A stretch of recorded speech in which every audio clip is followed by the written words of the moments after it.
apakah kasus Cirebon ini merupakan kasus pembunuhan atau bukan pembunuhan? Perkiraan saya bukan pembunuhan.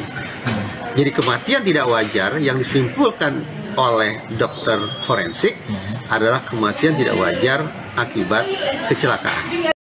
Terjadi misalnya pelanggaran terhadap hak-hak penyandang disabilitas kalau dia seorang penyandang disabilitas. Itu isi WhatsApp dan juga email yang Anda kirimkan.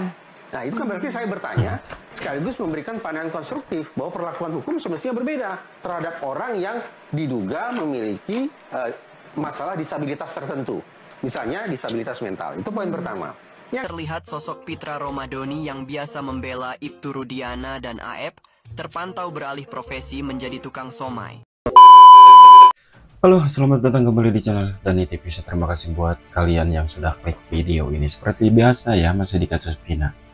Dan akhirnya sekarang mulai terang benderang ya setelah Sudirman mengajukan PK ya. Dan mudah-mudahan nanti di persidangan PK pertama ya semuanya lancar dan ADD juga memberi keterangan yang benar-benar ya memuaskan ya untuk kita semua.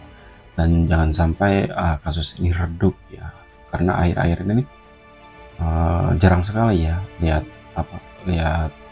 berita-berita tentang kasus Vina ini. Tak kenapa ya, yuk up terus biar semuanya selesai dan 7 terpidana dibebaskan.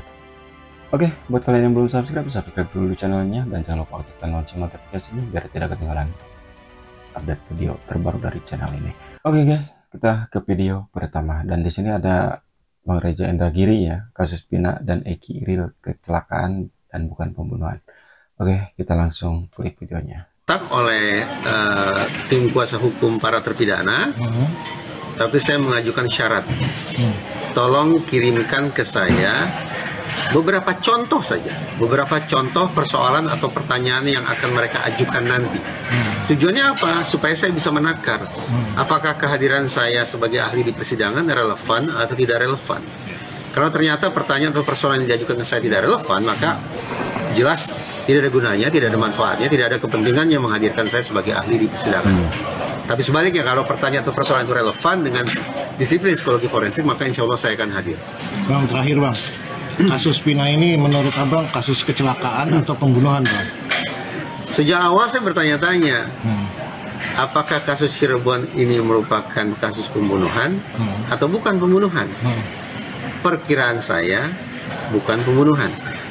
Jadi kematian tidak wajar yang disimpulkan oleh dokter forensik adalah kematian tidak wajar akibat kecelakaan. Demikian pula, apakah benar terjadi ruda paksa terhadap almarhumah? Sampai sekarang tidak terjawab. Dan pembuktian secara saintifik juga tidak sampai pada kepastian tentang ini sperma siapa dan ini sperma datang dari aktivitas seksual seperti apa. Jadi ringkasnya, sampai hari ini saya tetap berpandangan tampaknya ini bukan pembunuhan, tetapi kedua korban meninggal dunia secara menyedihkan akibat kecelakaan tunggal. Artinya TKP itu fiktif Bang ya? Mungkin TKP ada, tapi bukan TKP pembunuhan, tetapi TKP kecelakaan lalu lintas tunggal. Praktis, no case, tidak ada persoalan pidana, dan karena tidak ada persoalan pidana, maka semestinya tidak ada terpidana. Masih di Bang Reza Indragiri ya, menanti Dedek bersaksi di sidang PK. Oke, kita langsung tonton videonya. Saya itu sudah centang 2, artinya sudah sampai di tujuan, artinya nomor hotline itu masih aktif, tapi ternyata tidak ada respon apapun. Padahal sekelas Mas Reza aja yang memberikan laporan tidak dijawab ya. Satu mantan petinggi Mabes Polri saat itu bertanya ke saya, mungkin juga mengkritik saya. Apa kapasitas saudara? Bertanya ke Polda Jabar maupun Mabes Polri. Saya katakan, ketika hotline number itu diadakan oleh Polda Jabar, Dirhumas Polda Jabar menyebut silakan bagi masyarakat untuk berkomunikasi dengan kami melalui nomor itu. Jadi sudah kapasitas saya bertanya adalah sebagai anggota masyarakat. Dan isinya pun sesungguhnya konstruktif bagi Polri. Pertama, saya bertanya-tanya, ini bagaimana kabar Sudirman?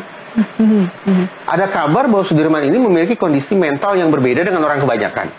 Kalau memang demikian, maka perlakuan hukum terhadap Sudirman ini harus berbeda. Agar tidak terjadi misalnya pelanggaran terhadap hak-hak penyandang disabilitas. Kalau dia seorang penyandang disabilitas. Itu isi WhatsApp dan juga email yang Anda Betul. kirimkan. Nah, itu kan berarti saya bertanya, sekaligus memberikan pandangan konstruktif bahwa perlakuan hukum semestinya berbeda terhadap orang yang diduga memiliki masalah disabilitas tertentu. Misalnya disabilitas mental. Itu poin pertama. Yang kedua, belakangan ini kan terjadi kegemparan. Setelah saya utarakan berulang kali bahwa alat bukti yang merupakan bukti emas, bukti vital adalah bukti komunikasi yang ternyata ditemukan oleh Edwin Partogi, yaitu penasihat hukum Saka Tatal. Dia berhasil menemukan bukti yang ringkasnya adalah pada jam yang disebut-sebut bahwa Vina dan Eki sudah meninggal dunia, ternyata Vina masih berkomunikasi dengan kedua rekannya, yaitu Mega dan Widi. Pertanyaan saya, apa yang diyakini oleh Edwin Partogi sebagai alat bukti komunikasi forensik itu, bukti komunikasi elektronik itu valid atau tidak? Kalau ternyata itu hoax, kalau itu hanya sebatas klaim, berarti sudah Edwin Partogi bermasalah dengan hukum. Tapi kalau ternyata itu valid, maka sesungguhnya Mabes Polri punya kerendahan hati untuk menyodorkan bukti komunikasi elektronik itu untuk kepentingan PK. Itu hal yang kedua yang saya ajukan. Yang ketiga terkait DPO. Berdasarkan putusan hakim yang sudah inkrah, ada 4 orang DPO. 4 orang DPO alias buron ini kemana mereka? Coba bayangkan, kalau ternyata Polda Jabar tidak lagi bekerja mencari 4 DPO itu, maka artinya ada putusan yang menyebut 3 DPO. Tapi ada putusan lain yang menyebut 4 DPO. Itu isinya di mana? Dari mana 4 DPO? Silakan saja. Pokoknya berarti ada 3 perkara ya. Ada 3 berkas hukum. Berarti saya bayangkan 2 di antara 3 putusan hukum itu, yang satu menyebut 3 DPO, yang satu lagi menyebut 4 DPO. Terlepas berapapun jumlah DPO, yang ingin saya katakan adalah jangan sampai Polda Jabar terkesan membiarkan buronan berkeliaran di sekitar kita tanpa pernah dicari lagi. Iya, kalaupun ada Ingat buronan. mereka ini buron terkait apa? Terkait dengan pidana penganiayaan, pemerkosaan massal, dan pembunuhan. Kan super berbahaya ini. Kalau memang DPO itu ada, kalau memang ada, maka Polda Jabar harus cari dan dapatkan mereka agar tidak menghantui masyarakat, agar tidak menteror saya, misalnya. Nah, lagi-lagi, ini pertanyaan yang saya sertakan dengan pandangan konstruktif terkait dengan apa yang menurut saya perlu dilakukan. Sayang beribu sayang, isi komunikasi yang menurut saya konstruktif itu berupa dukungan bagi Mabes Polri dan Polda Jabar itu tidak terjawab.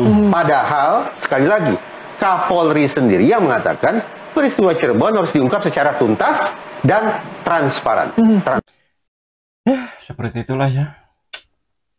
Amburadul. Oke, di sini ada si paling ingkrah ya, Pitra Romadhoni beralih profesi menjadi Kang Somai. Semoga banyak yang beli ya Bang. Cocok gak guys Pitra jadi Kang Somai? Kita tonton videonya.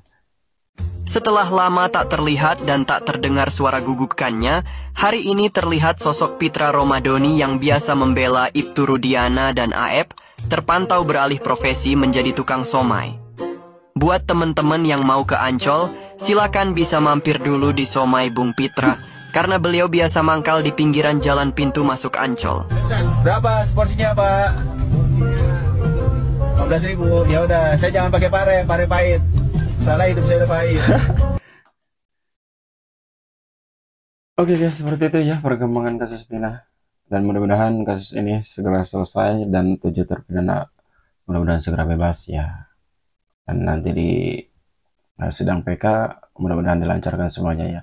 Dan terus ya, jangan sampai kasus ini redup ya. Dan apa tanggapan kalian tentang video dari Bang Reza dan si paling ingkrah ya, tulis di kolom komentar. Oke, nantikan video selanjutnya di next reaction. Bye bye.